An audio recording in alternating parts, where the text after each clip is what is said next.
ሰው ያሰበውን ይሆናል ይባላል። አንዳንድ ጊዜ አታካሽ ቢሆንም ግን ብዙ ጊዜ ከልብ ከወደድነውና ከሰራንበት ያሰብነውን መሆንና ካሰብነው መድረስ እንችላለን። መመኘትና ቁርጠኛ ሆኖ መስራት የተለያዩ ናቸው። ባዶ ፍላጎትና ወስኖ መጀመር የተለያዩ ነገሮች ናቸው። አንዳንዱ መሆን ይፈልጋል ግን ከአንገት በላይ ነው። እውቀት ፈልጎ ግን ተኝቶ ያድራል፣ ማንበብ አይወድም።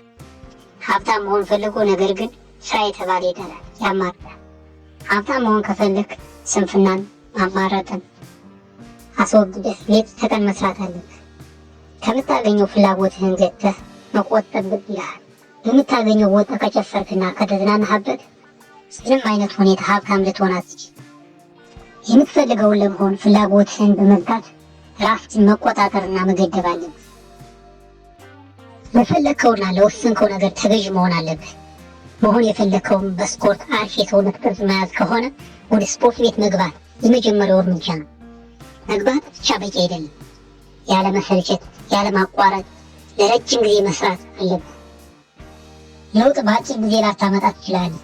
ትዕግስት የሌለህ ከሆነ ለውጡ ላይ ትኩረት ታደርጋለህ። ለውጡ ላይ ትኩረት ካደረግህ ደግሞ የመለወጥ ዕድልህ ጠባብ ነው። እሱ በቀስም ወደ ማቆምና ወደ ተስፋ መቁረጥ ትገባለህ። ስለዚህ ለውጥ ማምጣቱን ትተህ ያለማቋረጥ መስራት ላይ ብቻ ትኩረት አድርግ። ያን ጊዜ ለውጥ በራሱ ጊዜ ይመጣል። ተማሪ በትምህርቱ ደህና ውጤት ማስመዝገብ ፈለገ ወይንም ውጤቱ ሁሉ ኤ+ በማድረግ ፎር መግዛት ከፈለገ ፍላጎት ብቻውን በቂ አይደለም። ወደ አክሽን መግባት ይላል። ተኝቶ እያደረ ደህና ውጤት ማስመዝገብ አይችልም። ክላስ ውስጥ እየተማረ በጎን እንቅልፉን እየተኛና እያዛጋ ደህና ውጤት ማስመዝገብ አይችልም። እንቅልፍ አጥቶ ማንበብ፣ ክላስ ውስጥ መከታተልና ፕሮግራመር መሆን ይጠበቅበታል። የገበሬን ያክል ትዕግስት ያስፈልጋል።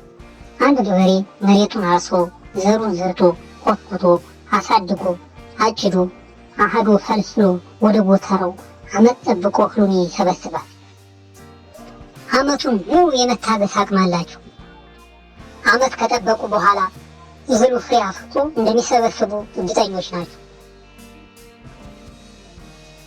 መሆን የምትፈልገውን ከወሰንክ በኋላ በወሰንከው ነገር ሙሉ እምነት ሊኖር ይገባል። ያመኑት ይደርሳል፣ የፈሩት ይወርሳል የሚባል አባባል አለ። የሆነ ነገር እንዲሆንልህ ከፈለግ በሙሉ ልብህ ማመን ግድ ይልሃል። ያላመንክበት ነገር ሊሳካልህ አይችልም። ትንሽ እንኳን ጥርጣሬ ካለህ ለማይሳካልህ ወቅ ፈጣሪ እንኳን ምን ያለው የሰናፍጭ ቅንጣት ያህል እምነት ቢኖራችሁ ይህንን ተራራ ተነስተህ ሂድ ይሄዳል ነው ያለው። ሌላው ፍቅር ያስፈልጋል። መሆን የምትፈልገውን ማፍቀር ግድ ይልሃል። ያላፈቀራችሁትን ነገር ሊሳካላችሁ አይችልም። ከልባችሁ ካፈቀራችሁት ግን በምንም ብሎ መንገዱን ልባችሁ ይመራችኋል። ስለዚህ ለህልማችሁ ለእቅዳችሁ ፍቅር መስጠት አለባችሁ። ሌላው ጽናት ያስፈልጋል። የሆነ ነገር ጀምረህ ፈተና ሊበዛበት ይችላል። ሌላው ጽናት ያስፈልጋል። የሆነ ነገር ጀምረህ ፈተና ሊበዛበት ይችላል። በተለይ አዲስ ነገር ስትጀምር ፈተናዎች አብረው ይጀምራሉ። ያኔ ካልሆናችሁና ካልታገላችሁ በቀላሉ የምትደነግጡ ከሆነ የጀመራችሁት ነገር ይከሽፋል። ምንም ይምጣ ምን እስከ መጨረሻው መታገስ ግድ ይላል። ያኔ የታገሳችሁበትን ፍሬ ማፍራት ትጀምራላችሁ። አሸዋ ላይ የበቀለ አትሁኑ፣ ነፋስ እንደፈለገ የሚል ነው። ራሳችሁን አለት ላይ እንደ በቀለ አድርጉት። ወጀብ ቢመጣ በቀላሉ የሚጥላችሁ መሆን የለበት። ሌላኛው መነቃቃት፣ ሞቲቬት መሆን ያስፈልጋል። መነቃቃት፣ ሞቲቬት መሆን ማለት ፍላጎታችሁን፣ ጥንካሬያችሁን፣ ብርታታችሁን፣ ፍቅራችሁን ሲቀንስ እንደ አዲስ መነቃቃት፣ እንደ አዲስ ኃይልን መጨመር፣ እልህ ውስጥ መግባት፣ ሙሉ በሙሉ ኃይላችሁን መመለስ ማለት ነው። አንድ ነገር ጀምረን በአፍላው ወዳችሁት አስራችሁት ሰሩ ትችላላችሁ። ከተወሰነ ቆይታ በኋላ ግን የነበራችሁ ፍላጎትና ፍቅር እየቀነሰ ይመጣል። ከዛም ያንታችሁ ሌላ አዲስ ነገር ማግኘት ትጀምራላችሁ። በዚህ አዙሪት ውስጥ ሆናችሁ እድሜያችሁን ትቀንሳላችሁ። ስለዚህ ይህ እንዳይሆን ሁሌም በየቀኑ መነቃቃት፣ ሞቲቬት መሆን ያስፈልጋል። ራሳችሁን በብዙ ነገር ስታነቃቁ ሞቲቬት ልታደርጉ ትችላላችሁ። አነሳሽ አበረታች ጓደኛ ጋር መዋል። ጓደኛ ትልቅ ተጽዕኖ አለው።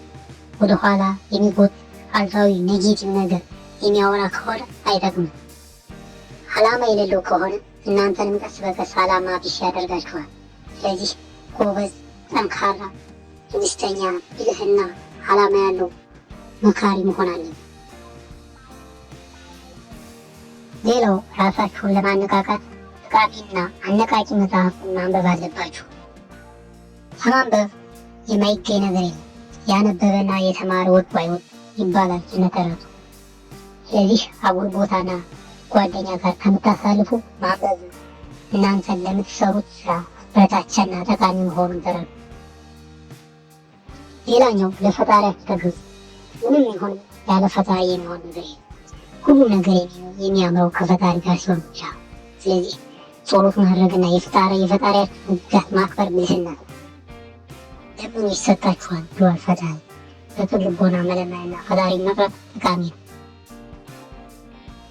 ሌላኛው ለሰው ክፉ አለማሰብ ነው። በምንም አይነት ሁኔታ ውስጥ ብትሆኑ ሰውን ማገዝ፣ አስተሳሰብና ለሰው ምቀኛ አለመሆን በጣም ጠቃሚ ነው። ሰው ማገዝ ባትችሉ ደግሞ ጥፋት አለመሆን ተገቢ ነው። ብዙ ጊዜ ሀገራችን እርስ በርስ መተላለፍ የተለመደ ነው። አንድ ሰው የተለየ እውቀት፣ ሀብት ካለው ለማጥፋት የሚዘጋጀው ይበዛል። እናም እርስ በርስ መተጋገዝ፣ መተባበር፣ አንድነት መፍጠር ለአንድነት በጣም ወሳኝ። ስለዚህ በቻላችሁት አቅም ለሰዎች ጥሩ ሁኑ። ያን ጊዜ ሙሉ ኃይላችሁ መመለስ ይጀምራል። ሌላኛው ደግሞ አነቃቂና ተማሪ ቪዲዮዎችን እና የተለያዩ ቪዲዮዎችን ተከታተሉ፣ አድምጡ። አነቃቂ ንግግሮችን የሚያጣጥልና የሚተች አይጠፋም። በተለይ በኛ ሀገር ማመስገንና ትምህርት ከማቅሰም ይልቅ መተቸት የሚቀላቸው ብዙዎች ናቸው። ነገር ግን ብልህ ከመሆን የተለያዩ አስተማሪ ኦዲዮና ቪዲዮዎችን መከታተል ትልቅነት። በቀላሉ ኃይላችንን ለመመለስና ከሚያነቃቁን ሞቲቬት ከሚያደርጉን ነገሮች ትልቁ ይህ ነው። ሌላኛው ጊዜያችሁን በአግባቡ ተጠቀሙ። ያ ማለት ፕሮግራምን መሆን ነው።